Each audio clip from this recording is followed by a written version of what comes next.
Hello, and welcome to the podcast where our goal is to remind you that amidst the chaos and craziness of the world, there is still plenty of good that's worth shouting about. In each episode, we're going to be joined by nonprofit professionals, leaders, experts, and advocates to hear their stories, facilitate connection within the nonprofit sector, and hopefully put a smile on your face, because that's always nice. This is Nonprofit Connect with Matt Barnes. Let's share some good.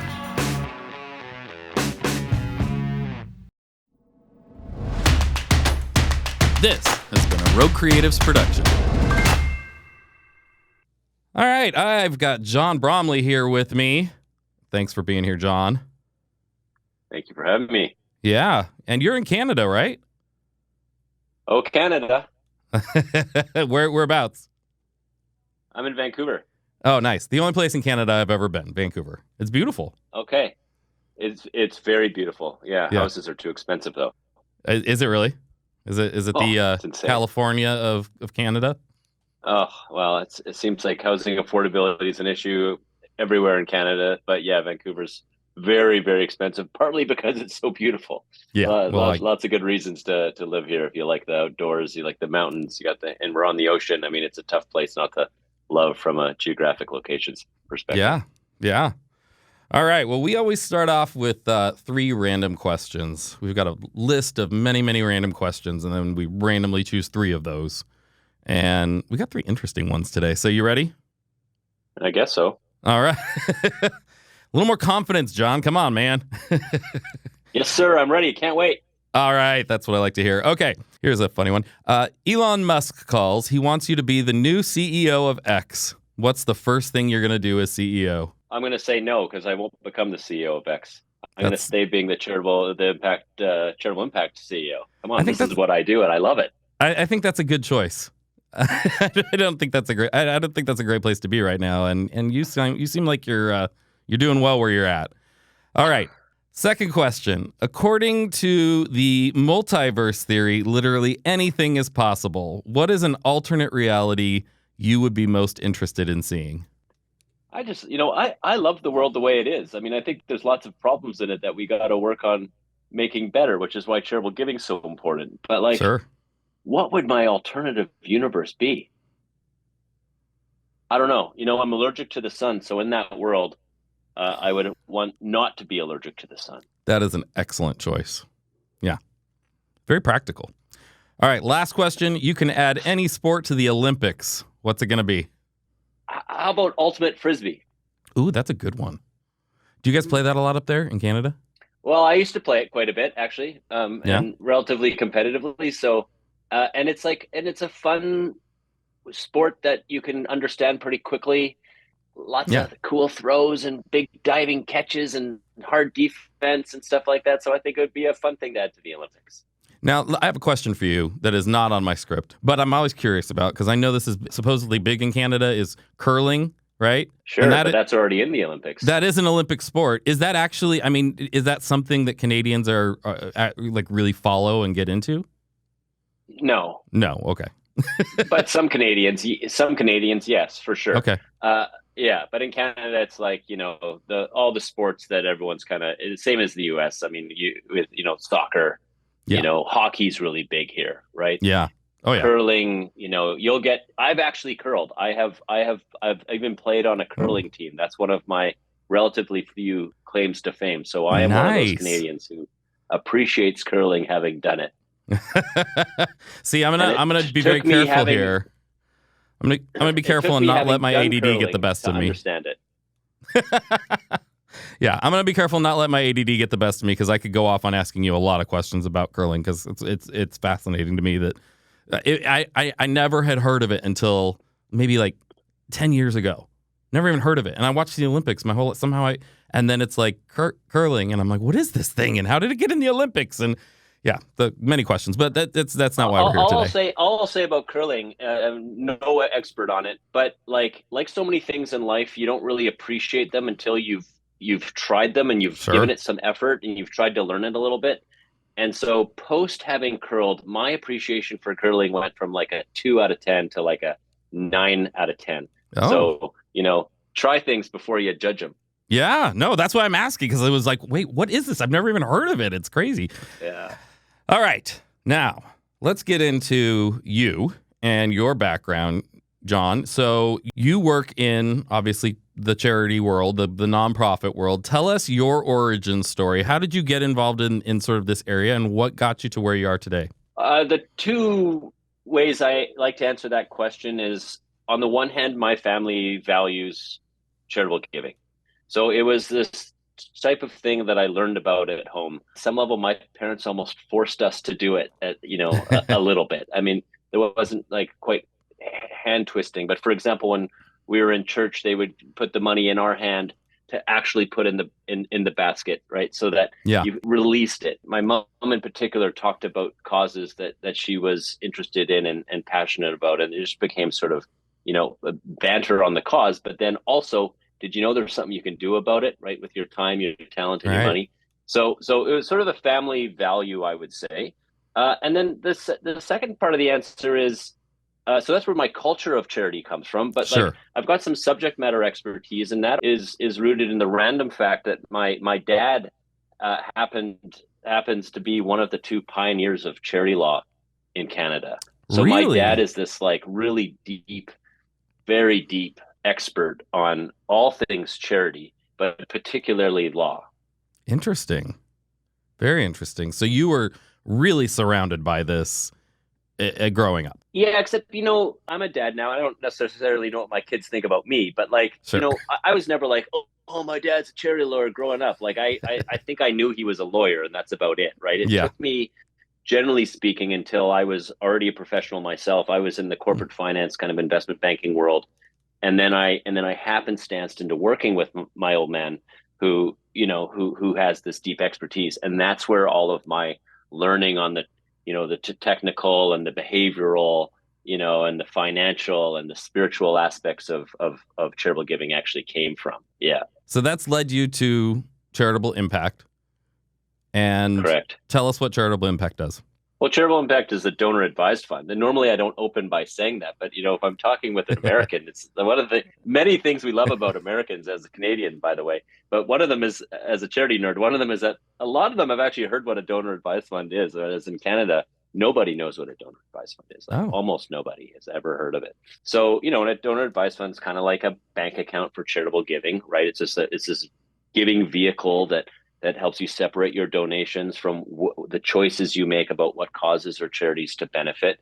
And so we founded Charitable Impact because we really believed there was nowhere for people to go to get objective advice about giving, right? Like, so not fundraising from them for a specific charity or specific cause, but actually helping them figure out how to navigate and develop their own giving path.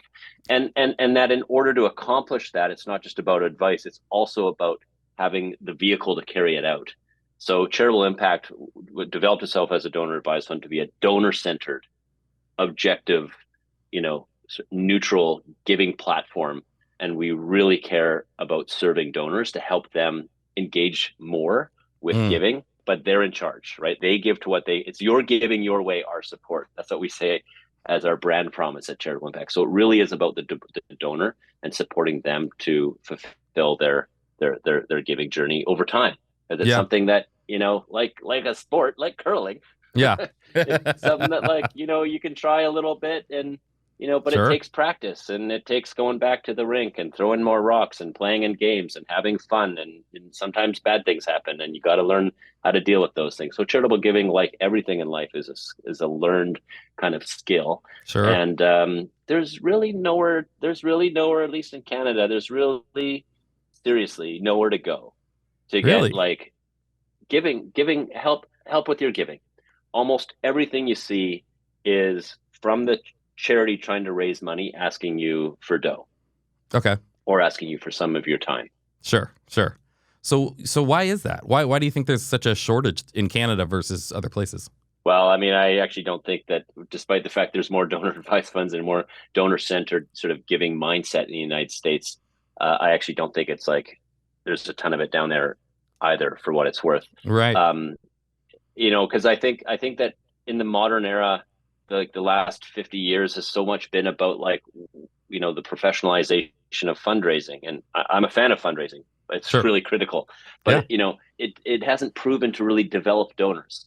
It's proven to raise money for charities. Sure. So I think a lot of the focus has been on helping charities raise money, and maybe partly as a result of that focus, there hasn't been as much focus on going, well, how do we develop an environment for people to really like onboard into and play charity, right? Yeah. Like, get involved with it and to have it integrated into schools and have it integrated into workplaces and have it integrated and that required to fulfill that, you have to basically have a donor advised fund for what it's worth, because getting people to agree on charitable causes is not as important as getting them to participate in giving to what they care about. Hmm.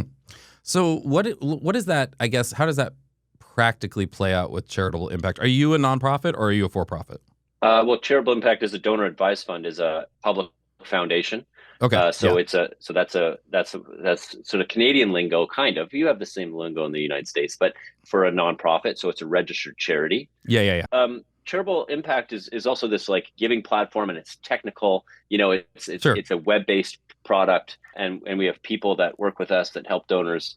And that part of the business is a for-profit, and it licenses its platform actually to the not-for-profit who's only focused on governance. Got it. Okay. So, what is this, as you're working with a business, say, what does it practically look like? I mean, same way what actually works with any kind of donor in theory. It's like, hey, what are you guys wanting to achieve? Yeah. Right. And so if the business is like, well, we want to get money to this charity, then we would say, well, here, we'll help you do that. But if it's like, well, we're trying to get our employees involved with charitable giving, then we, say, well, this is what that can look like. Here's how, if all your employees have a donor advised fund and you as the business have a donor advised fund, everyone can make their own donations and we can match donations and layer things in. And through that, you can then start having conversation about, causes inside the company. Maybe the company's got a cause that kind of comes top down, but maybe you might be also open to listening to the causes of your employees, right? Mm-hmm. So, conversation about charitable giving are same as almost like everything in life at the level of, what are you trying to achieve? Why is it important to you?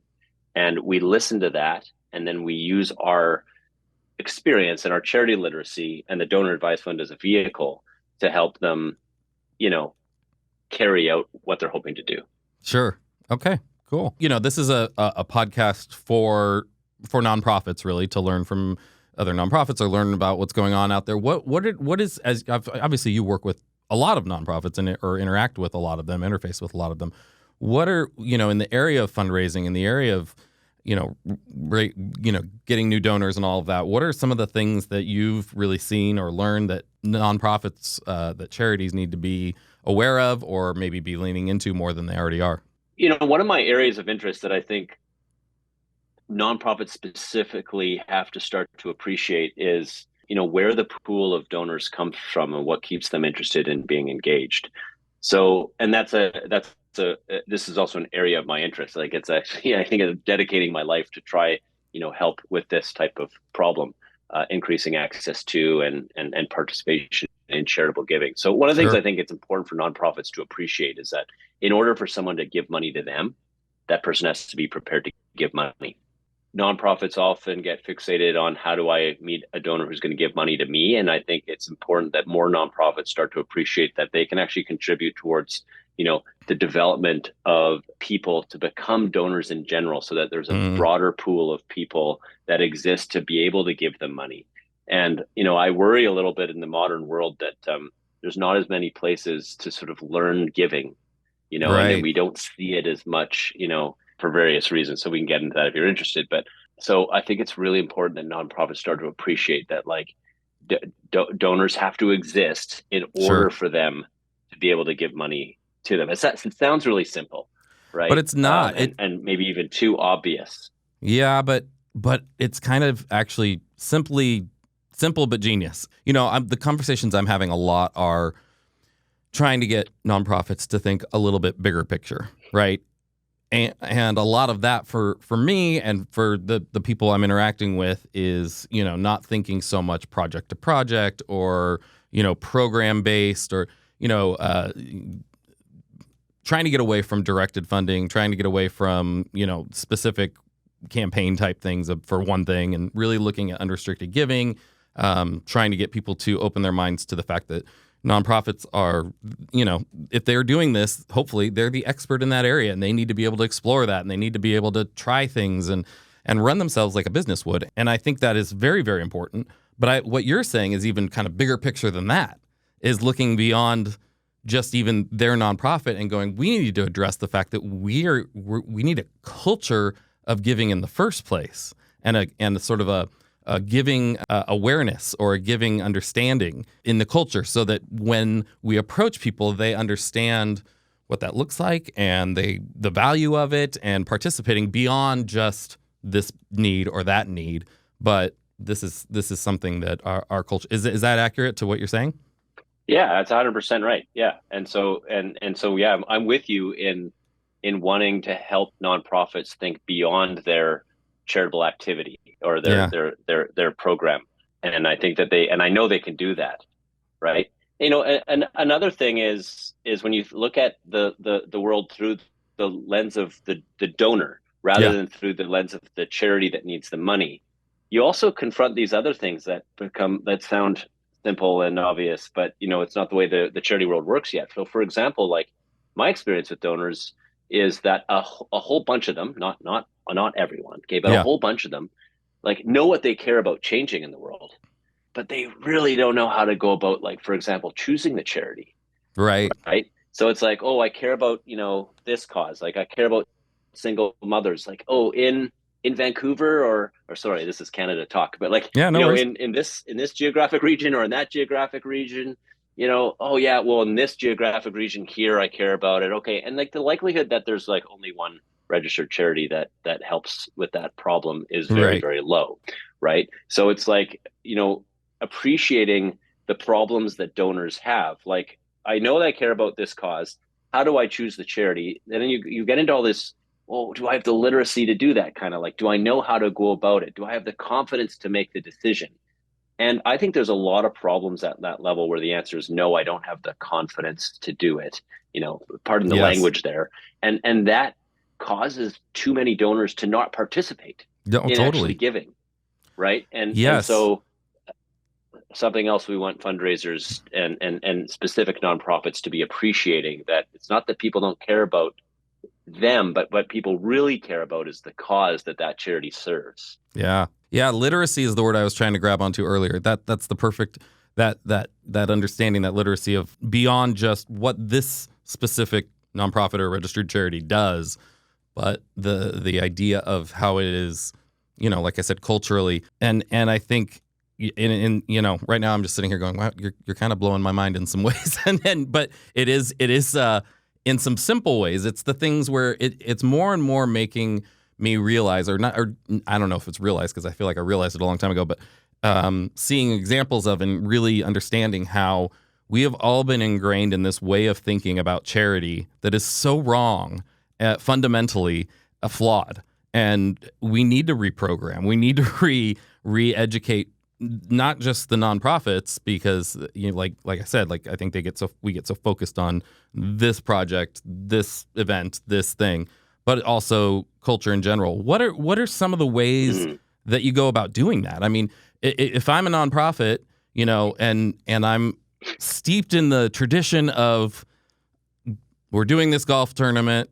Those are big in America. You guys do those a lot. Everything's golf tournament. Yeah. Everything's golf tournaments here.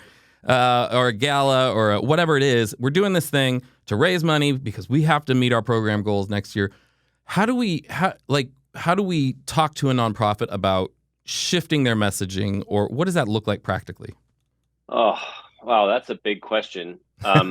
So first of all, I think it's about appreciating, who's coming to your golf tournament, so to speak, sure. and who they are, right? I mean, one of the things that I find, strange about golf tournaments for fundraising is, like, when you just look at the world a little differently, is like why don't we just integrate, charity into all golf games instead of like trying to throw one golf game here and there, for a specific charity, right? Like, sure. If you and I went to play golf together, we could we could bet using charity dollars. Like, if I beat you, you owe me 10 charity dollars and vice versa. Right. Or, and you win more charity dollars for a birdie, but if you get a triple bogey, buddy, you're in for like big dough here now. Right. Yeah. So like I'm not answering your question about what you do to shift the nonprofits view. I'm happy to talk to that. But I get kind of passionate about this topic, and I think it's actually not the job of nonprofits necessarily to like fix this problem themselves, because they have to stay focused, in my opinion, like on carrying out the charitable activity. Sure. Like the activity has to be done well, because ultimately, if the charities aren't helping solve problems in community, no one's going to give them, money just because they're ineffective, right? But I think nonprofits sometimes get in the way of society, helping society develop donors. So, for example, every nonprofit wants to figure out how to get inside a school so they can fundraise. But how many nonprofits are helping, schools figure out what they can do to actually increase the donor literacy, the charitable literacy of their students? Yeah. Let me just give you a quick story Sure. I like telling. So, one of the schools I went to, found out that I knew something or about charity, and they brought me in as an alumni to kind of say like, hey, help us raise money from alumni. And I know a thing or two about alumni fundraising. And the main question I asked them that like stumped them in an important way, I think, is just to say like, hey, well, what do you do to help your students become charitable? Because if your students aren't charitable, how could they ever possibly give you money? What's Now, so I know interesting? there's some answers to that, right? No, but Sorry, I was that's going to say, I know there's some answers to that, some theory, but like that the sort of obvious statement of like if someone has never been exposed to curling, right. they can't curl. So if no one's ever really Sure. been exposed to charitable giving, they can't really do it. Well, yeah. I mean, as you're saying that, I'm I'm thinking like I went to Pepperdine University here in Malibu and loved it. Best 4 years, amazing time, wonderful. But I see that number pop on my phone, and I know they're asking for money, and I dodge it. I mean, like, but I think back to like in my mind, I think the thought process is, and in the mind of a lot of people, if we're going to talk specifically about academic giving, is okay, I gave you a crap ton of money for 4 years, and now you're calling me asking for more, and I get it, but also but I feel like you're right. If there had been more education on that, and even going even further, as you were talking earlier, I'm thinking like my background originally was education. I started out in education, did a master's in education, taught high school and college for a while, and really, and this is no new thought, but we don't teach some of the basic life skills that kids need, that people need anyway. Budgeting, things like the things that you need to actually learn. I get students all the time. We do an internship program here. I get students all the time that have a lot of skills that they've been taught, but the soft skills or the actual practical of things, they nothing. And I take a lot of pride and effort in our internship program and bringing those things in because that's what they need. But this to me would fit in with that. It's like, yeah, we should be teaching them about budgeting and teaching them about money, but part of that should be this idea of giving and contributing and what that looks like.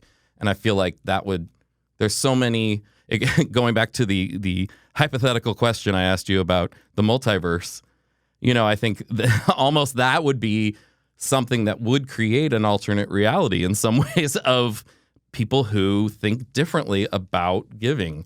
That would have been such a good way. If could I go back and edit my answer? Like that would have been such a good way to answer that question. Sure. But in part why I didn't answer it that way, because I actually see what you're describing achievable in the world today as we know it. It's going to take some time. Yeah. But I actually don't see that as a separate multiverse. I see that as a future state of charitable giving in North America and in other places around the world.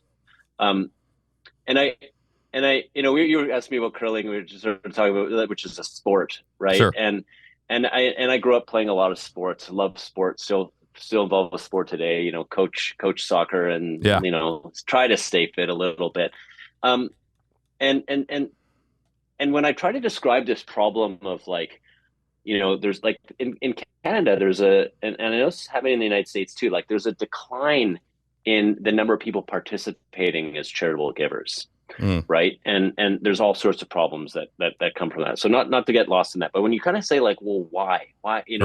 and then you maybe posit something like I like to say like, well, increasingly there's nowhere really to go to learn about, charitable giving. People say, well, tell me more about that. An analogy I like to use is sport. So for example, if you want to learn, soccer or ice hockey or, football, Yeah, what do? You look into your community, you find a website, you find a club, you can read about it, you can right. click sign up, right? You can sign up, you get a team, you get a coach.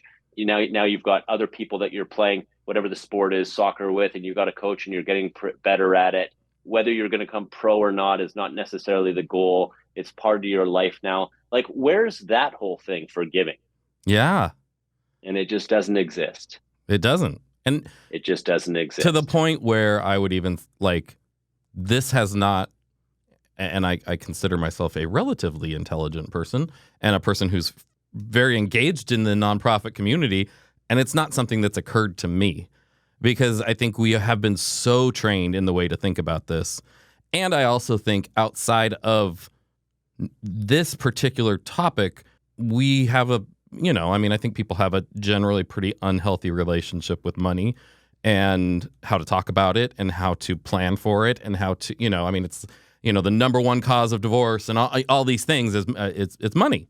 And so there's so much, it's such a bigger thing of like the relationship we have with money, the relationship we have with things, material things, and how we can support other people, and it's all intertwined. Yeah. So going back to your question on like, what can you do for nonprofits? This is what I kind of mean by, help nonprofits appreciate who their so-called donors or who the population is Yeah, that they're dealing with, right? And when you can appreciate that, like so many people who do give only give when they're asked, you know, yeah, you can kind of start going, oh, well, no wonder fundraising is so expensive.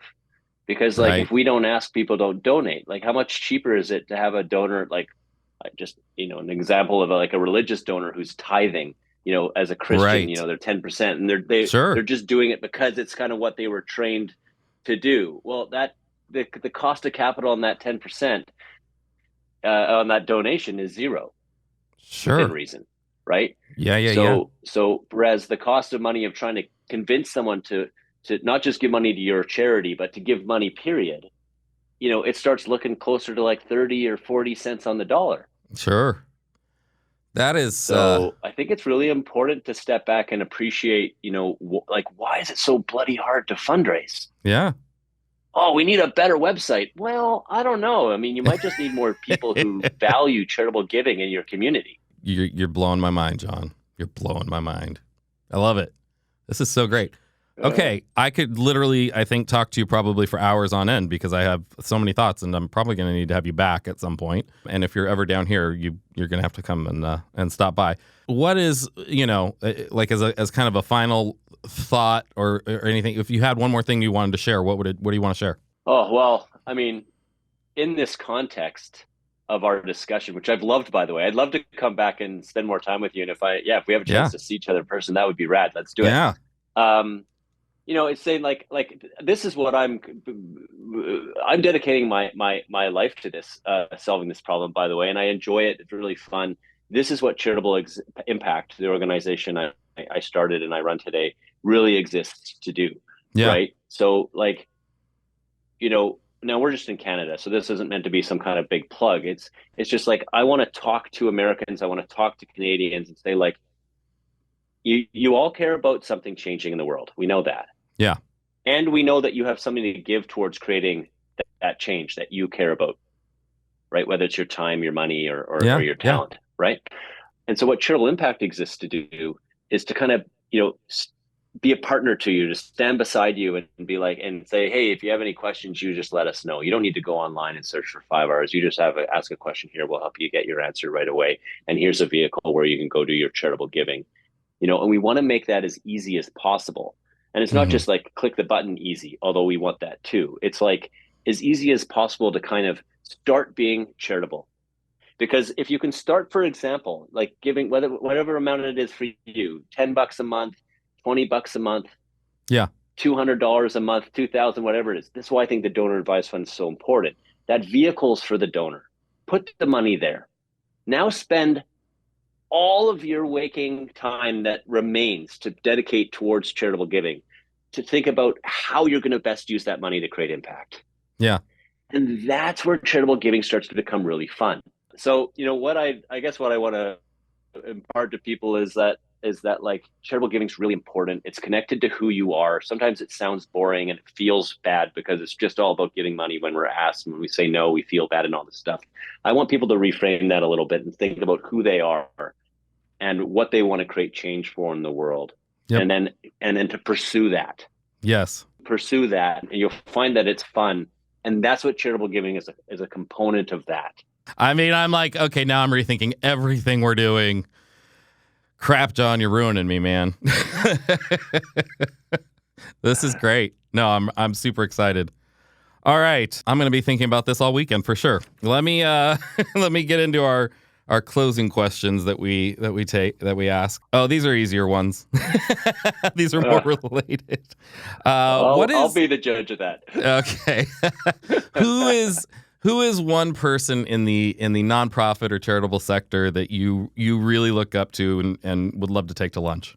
Oh man, so let me say it this way. So I'm like a charity banker. I'm someone who works on the donor side, doesn't care where you go. So anyone in the charity space who's like deeply passionate about and very knowledgeable on their charitable cause, sure, that charitable activity side, all of those people, I love hanging out with them, because between the two of us, we actually kind of create the whole of the charity space. Sure. But I just love, because it's not my subject matter expertise, I love sitting down with people who, regardless of what the cause is, who just know and are passionate about and opinionated on how to solve that problem. I've got all day long to listen to those type of folks talk, and they're the people I like to help. I love that. That's so great. What is the thing in your job that gives you the most joy? The thing that gives me the most joy is also the thing that gives me the most frustration, and it's observing my own inadequacies as a leader in helping the vision of what we see be translated into reality over time. I really, really love that. Seeing the future and being a participant in helping to translate that into reality. When that goes well, the amount of joy I get from that is like insane, like so sure. easy to get up in the morning, but it's also it's easier said than done. And sure. it's where my deepest frustrations also come from. I can see that. Man, you have challenged me and hopefully our listeners. I'm just so happy to have met you and for you to come on. I'm literally, my brain is spinning so much that I'm having trouble even finding words to just talk about, wrapping things up. Because this is great. Where can people find more information about Charitable Impact? Well, we're charitableimpact.com. We're on social medias, at We Are Charitable. Okay. So look us up there. Come and find us and reach out to us and challenge us with what we're doing and help us do it better. Big area where people can help us do it better is like telling us how they understand what they think we're doing. Yeah. When we can get to being more clear about saying that, it's all good. We're really focusing entirely on helping donors develop into their sort of self as a donor. Yeah. Something that can, causes and stuff can change throughout life. That's what we're here to do. We need help with it. And I really enjoyed being on your show, Matt. Like, it's awesome. And thank you for doing what you're doing. Absolutely. This is my pleasure. This has been great.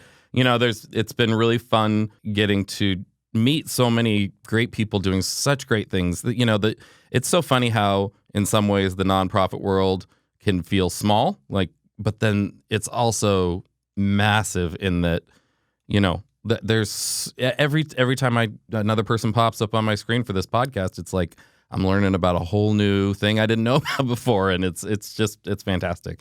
And you seem like a very hopeful, optimistic guy, which you kind of have to be, I think, to do what you're doing, to have that optimism that we can get there and that the future is possibly great. But, it gives me that constant reminder when I'm like, well, bombarded with, I think, the crap in the world, and then to keep having these conversations of people who do care and who are out there just doing really amazing things. It's such an encouragement, especially for somebody raising kids in the world today. You're going like, okay, there's hope. Yeah.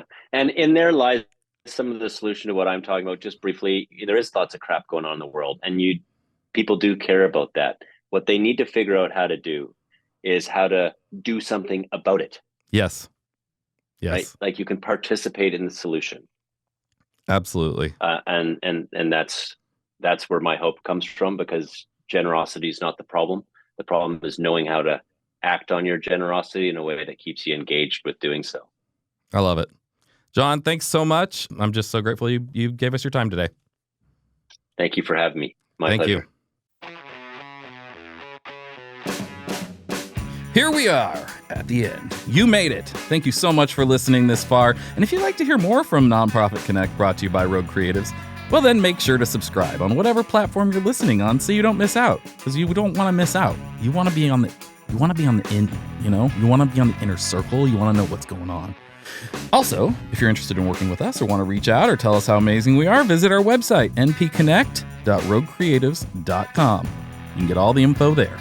Thank you so much for listening, and we'll see you next time. Well, we won't see you. We'll hear you. Well, you'll hear us.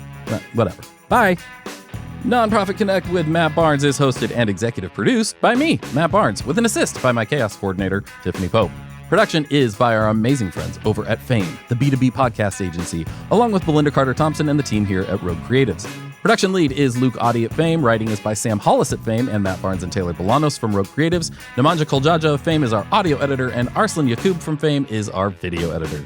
Creative direction is by Corey Hill of Rogue. Our artwork is designed by Hope Kelly and Joshua Marino at Rogue, and Ian Salas of Fame. Theme music is composed and performed by Jared Atherton of Chapters. Luke Audi of Fame does our booking and our guest relations. Huge thanks to our amazing guest for joining us for this episode, and to all of you incredible listeners for tuning in.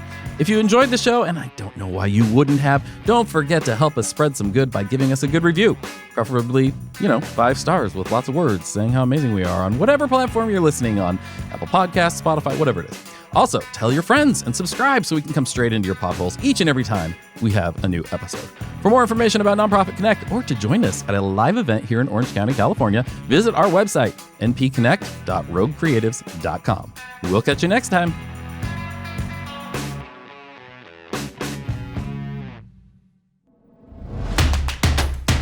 This has been a Rogue Creatives production.